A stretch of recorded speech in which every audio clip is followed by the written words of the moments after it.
Good morning friends. तो आज हम भारत की ज्योग्राफी स्टार्ट कर रहे हैं। भारतीय भूगोल स्टार्ट करेंगे, इसके बाद हम वर्ल्ड ज्योग्राफी को बाद में पढ़ेंगे, क्योंकि भारतीय भूगोल थोड़ा इम्पोर्टेंट ज़्यादा हो जाता है विश्व की भूगोल से। तो आज हम भारतीय भूगोल की स्टार्ट करते हैं। भारतीय यानी इंडियन ज्योग्राफी। इससे पहले हम थोड़ा सा इसका ब्रीफ कर देना चाहते हैं कि जैसे आप जानते हैं कि जो पूरा कॉन्टिनेंट था, जो आज देखते हैं 7 बड़े बड़े कॉन्टिनेंट, वो पहले एक कॉन्टिनेंट हुआ करते थे जिसको बोलते थे पैंजिया, जिसको पैंजिया बोला जाता था।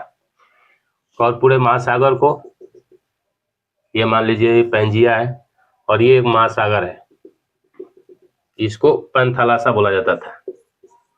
पैंथालासा, महासागर को पैंथालासा, और जो 7 कॉन्टिनेंट थे उसको पैंजिया। ये आपस में जुड़े हुए थे। जब इसका विभाजन हुआ तो 2 पार्ट बने। इस पैंजिया का आगे चलकर विभाजन हुआ तो इसके 2 पार्ट बने। एक को बोलते हैं अंगारा लैंड और इसको बोलते हैं गोंडवाना लैंड। एक को अंगारा लैंड, दूसरे को गोंडवाना लैंड। आगे चलकर फिर इस अंगारा लैंड का क्या हुआ, विभाजन हुआ। इस अंगारा लैंड में जो आज देखते हैं आप उत्तरी अमेरिका और जो यूरेशिया देखते हैं, ये किसके पार्ट है? ये अंगारा लैंड के पार्ट है। इसी अंगारा लैंड को बोलते हैं लारेशिया। इसी अंगारा लैंड को लारेशिया बोला जाता है। तो ये अंगारा लैंड के पार्ट है। जैसे गोंडवाना लैंड में आएंगे तो इससे, इसके टूटने से क्या बना? दक्षिणी अमेरिका।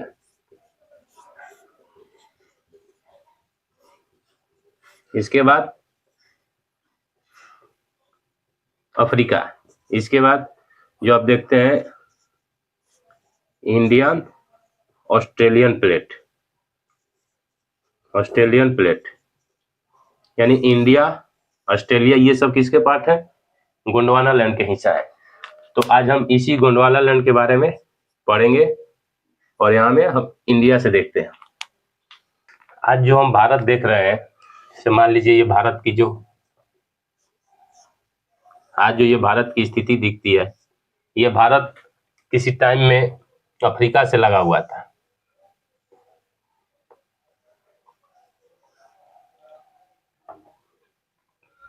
ये किसी टाइम में अफ्रीका से लगा हुआ था। यहाँ पे देखिएगा ये मोजाम्बिक है और इसके नीचे दक्षिण अफ्रीका है। तो ये जो इंडिया का पार्ट था ये यहीं पे लगा हुआ था, मोजाम्बिक के पास में, यहाँ पे लगा हुआ था। और मेडागास्कर इंडिया के इस साइड में लगा हुआ था, पूर्वी साइड में। तो आगे चलकर यही अफ्रीका जब प्लेट टूटा तो अफ्रीकन प्लेट से क्या हुआ, इंडियन जो प्लेट है, इंडियन प्लेट, अफ्रीका प्लेट के टूटने से इंडियन प्लेट का बहाव जो किधर की तरफ हुआ, यूरेशिया की तरफ हुआ। आप जानते हैं किधर, इंडिया के जस्ट ऊपर देखेंगे तो यह चाइना स्टार्ट हो जाता है। चाइना तो पहले से अंगारा का पार्ट है, ये अंगारा लैंड का पार्ट पहले से है, यानी ये यूरेशिया में पड़ता है, ये एशिया में पड़ता है। कहाँ? चाइना। लेकिन भारत किसका था? गोंडवाना लैंड का हिस्सा था। जब ये प्लेट टूटने के बाद यहाँ से जब इसका बहाव हुआ तो ये आकर कहाँ टकराया? यूरेशिया प्लेट में आकर टकराया। तो वहां से इंडिया का निर्माण हुआ। ये पहले इंडिया ऐसा था नहीं। इंडिया जब प्लेट टूटा तो उस टाइम पे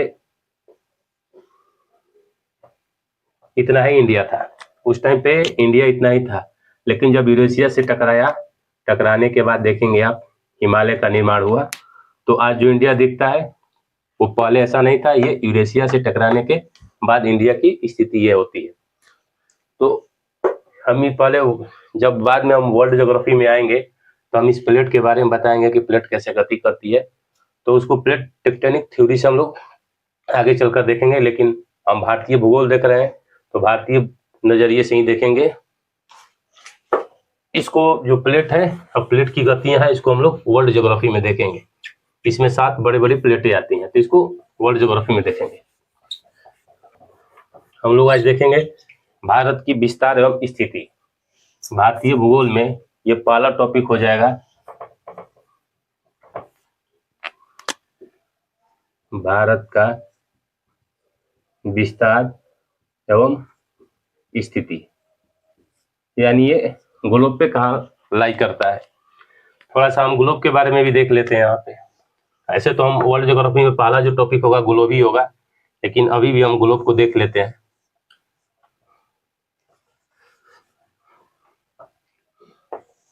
ये मान लीजिए ये ग्लोब है, सपोज करिए ग्लोब है।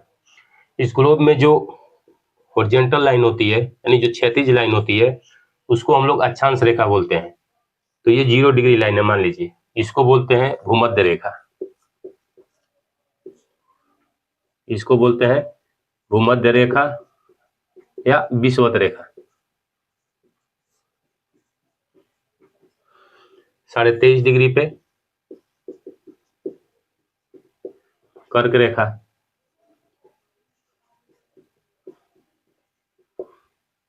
इधर 23.5 डिग्री पे मकर रेखा, 66.5 डिग्री पे आर्कटिक सर्कल, आर्कटिक वृत्त बोलते हैं। इधर 66.5 पे अंटार्कटिका वृत्त बोलते हैं।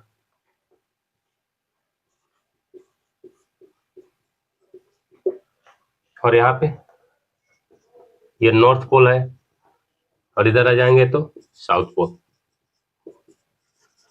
यानी उत्तरी ध्रुव और दक्षिणी ध्रुव।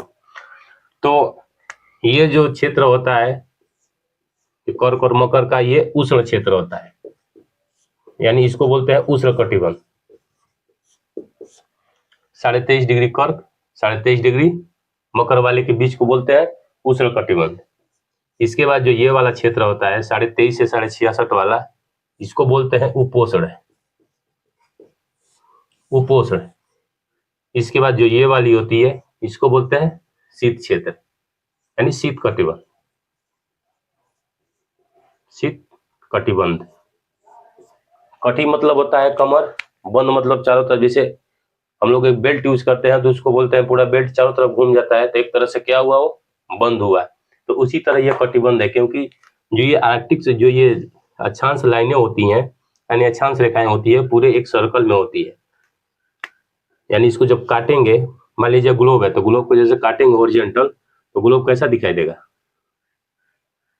ग्लोब कुछ इस तरह से दिखाई देगा, यानी ये पूरे एक सर्कल में दिखाई देगा। तो ये क्या होगा, कटिबंध टाइप का हुआ, इसीलिए इसको बोलते हैं कटिबंध। तो इंडिया कहाँ लाई करता है इसमें, इंडिया देखेंगे, इंडिया लाई करेगा उस इस क्षेत्र में। इंडिया कहाँ लाई करेगा,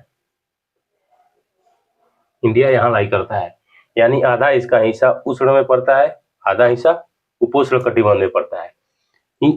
आधा लगभग 22 डिग्री से देखेंगे तो वहां से क्या स्टार्ट होता है, प्रायद्वीपीय भारत स्टार्ट होता है। और प्रायद्वीपीय भारत कहाँ पड़ेगा, उष्ण क्षेत्र में पड़ेगा। इसके बाद 23.5 डिग्री के बाद उपोष्ण क्षेत्र में पड़ेगा। तो हम इसकी विस्तार देखते हैं। ये तो थोड़ा सा ब्रीफ था किसके, ग्लोब के बारे में। आगे हम इसके बारे में और जानेंगे। हम देखते हैं भारत की विस्तार एवं स्थिति।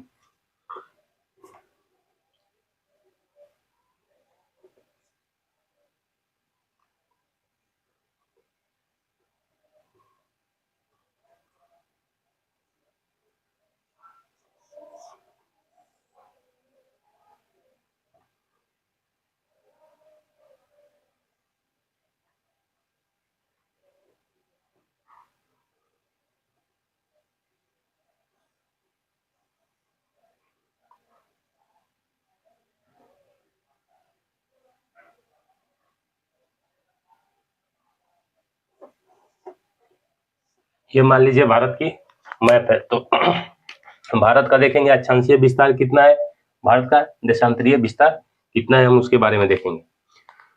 और यहाँ पे भारत की केंद्र शासित प्रदेश अंडमान निकोबार द्वीप समूह है, और यहाँ पे लक्षद्वीप है। इसके नीचे देखिएगा तो आप मालदीव शुरू हो जाता है। तो हमको बस सिर्फ भारत से मतलब है। तो ये मुख्य भूमि है, ये भारत की मुख्य भूमि है, और ये आइलैंड है, एक तरह से है तो भारत का एक केंद्र शासित प्रदेश, लेकिन ये समुद्र में है। लेकिन मुख्य भूमि का जो विस्तार है, और यहाँ से देखेंगे तो भारतीय मुख्य भूमि का विस्तार कितना है, 8.4 डिग्री।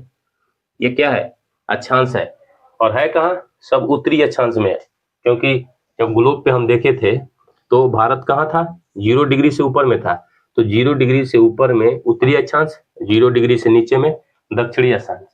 तो ये क्या था, 0 डिग्री के, भारत की स्थिति 0 डिग्री से उत्तर में थी, तो ये भारत कहाँ लाई कर रहा है, पूरा उत्तरी अक्षांश में लाई कर रहा है।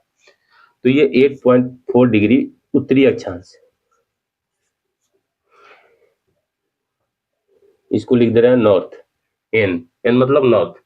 कहाँ तक जाता है ये, यहाँ पे 37.6 डिग्री, ये भी नॉर्थ में ही रहेगा क्योंकि पूरा भारत नॉर्थ में है।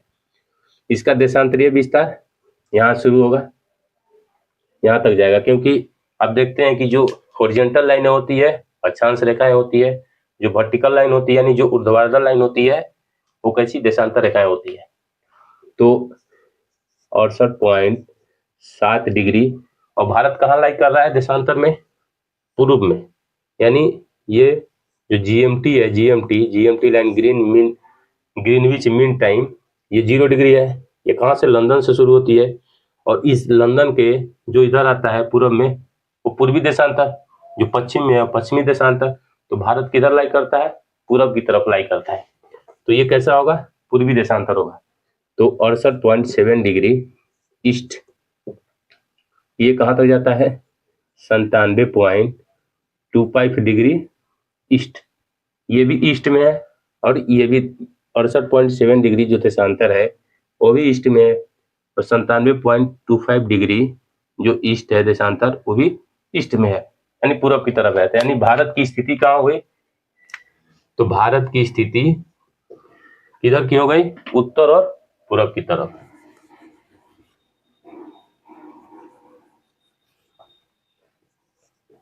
यानी भारत की स्थिति उत्तर पूर्व दिशा में, कहाँ हो गई, उत्तर और पूर्व दिशा में, यानी उत्तरी गोलार्ध में और पूर्वी गोलार्ध में, मतलब उत्तर पूर्वी गोलार्ध में पड़ता है भारत। इससे भी पता चल रहा है ये नॉर्थ में है, ये ईस्ट में है। अब ये 8.4 डिग्री पास कहाँ से करता है, ये लाइन भी कहीं से पास कर रही होगी, ये लाइन भी कहीं से पास कर रही होगी। तो ये आप सुने होंगे नाम कन्याकुमारी का, ये कन्याकुमारी, या इसी को बोलते हैं केप कमोरिन या केप आंतरिक। तो बस यही लिखिए कन्याकुमारी या केप कमोरिन, क्योंकि इसके नाम से क्वेश्चन भी पूछा गया है कि ये लाइन कहाँ से पास करती है। तो भारत की मुख्य भूमि की जो अक्षांश है यानी 8.4 डिग्री, वो केप कमोरिन से पास करती है, और जो ये 37.6 डिग्री है, ये इंदिरा कौल इसको बोलते हैं, इंदिरा कौल। ये कहाँ पड़ता है, पहले तो जम्मू कश्मीर था, क्योंकि जम्मू कश्मीर लद्दाख एक था, तो पहले जम्मू कश्मीर में पड़ता था, लेकिन अब ये कहाँ लाई करता है, लद्दाख में।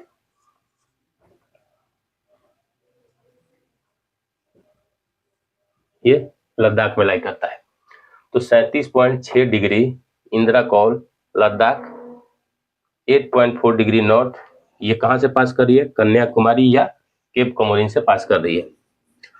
तो ये क्या, मुख्य भूमि का विस्तार हुआ, ये मुख्य भूमि का विस्तार हुआ। लेकिन अगर हम द्वीप समूह को भी लेंगे, तो जो ये एंडोबार निकोबार द्वीप समूह देख रहे हैं, तो एंडोबार निकोबार द्वीप समूह और दक्षिण में चला आता है, भारत की जो मुख्य भूमि है उससे भी ये दक्षिण में चला आता है। तो यहाँ से कौन सी अक्षांश रेखा पास करती है, ये मुख्य भूमि से छोड़ देंगे। अगर मुख्य भूमि मेरे एग्जाम में नहीं जोड़ेगा तो हम ये वाली मारेंगे, ये 6.45 डिग्री, ये भी कैसी है, नॉर्थ अक्षांश है, ये भी कैसी है, नॉर्थ अक्षांश। ये कहाँ से पास कर रही है, ग्रेट निकोबार में एक गांव है जिसको हम लोग बोलते हैं पिगमेलियन पॉइंट, उस गांव का नाम है, वो गांव ही था जिसका नाम था पिगमेलियन, या उसको बोलते थे पहले पार्सन्स, तो इसी को बोलते हैं पिगमेलियन या पार्सन्स पार्सन्स पॉइंट। ये एक गांव है कहाँ, ग्रेट निकोबार में। लेकिन जब इंदिरा गांधी के यहाँ यात्रा के बाद इसको बोला गया था इंदिरा पॉइंट,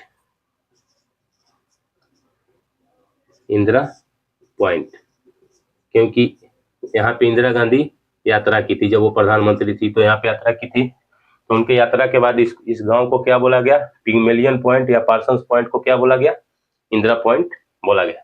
तो ये कहाँ तक है, 6.45 तक।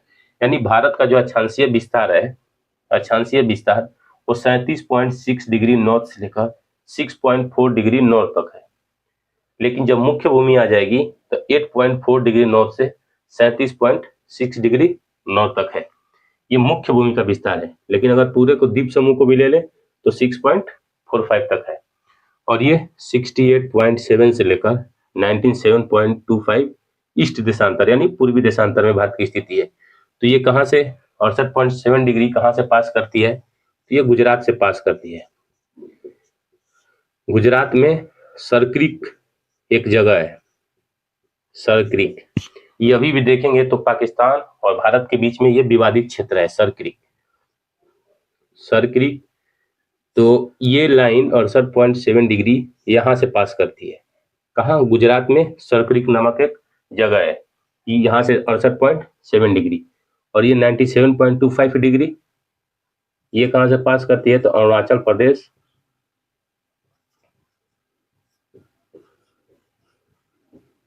अरुणाचल प्रदेश में एक गांव है किबुथु,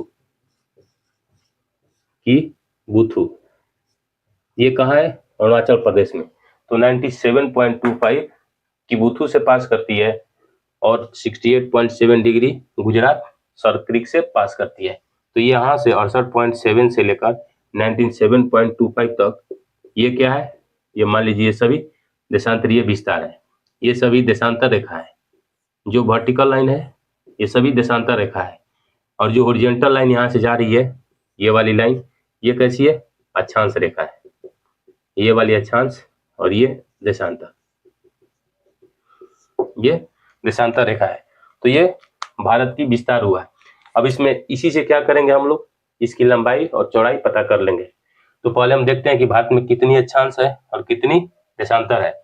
तो इसमें क्या करिए कि इसको इससे डिफरेंस कर दीजिए, यहाँ से हम माइनस करिए तो टोटल अक्षांश, टोटल अक्षांश ये सिर्फ भारत के एरिया का है 37.6 8.4 डिग्री। माइनस करिएगा तो 29.2 डिग्री आएगा, यानी लगभग 30 अक्षांश आएगा। कितना, 30, यानी 30 अक्षांश आएगा। उसी तरह टोटल देशांतर ये विस्तार देखेंगे तो देशांतरीय विस्तार, तो इसमें से इसको माइनस करिए, यहां से ये माइनस करिए 68.7। तो ये भी देखिएगा लगभग कितना आएगा, 29.18 के यानी आसपास। ये कितना आएगा, लगभग ये भी 30 अक्षांश आएगा, सॉरी 30 देशांतर, यानी 30 अक्षांश और 30 देशांतर। यानी भारत की स्थिति कैसी हो गई, इससे हम आकृति पता करेंगे तो भारत की आकृति कैसी हो जाएगी, 30 अक्षांश है और 30 देशांतर है। तो इससे भारत की आकृति कैसी हो जाएगी, समचतुष्कोणीय।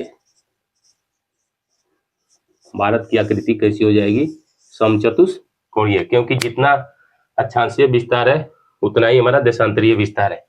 तो भारत की इससे आकृति कैसी हो गई, समचतुष्कोणीय। भारत की विस्तार यानी भारत की आकृति समचतुष्कोणीय।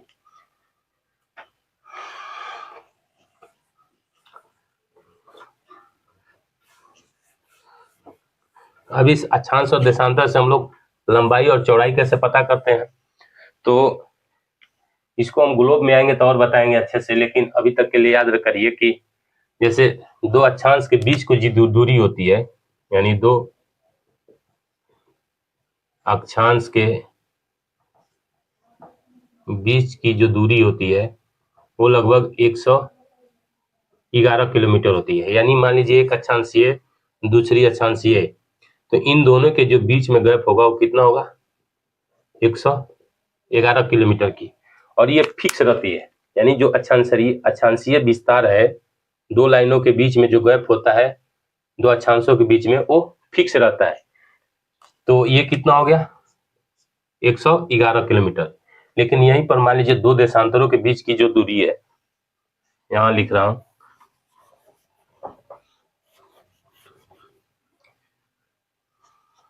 दो देशांतर के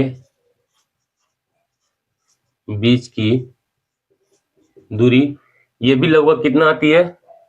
ये लगभग में आएगी 111 किलोमीटर।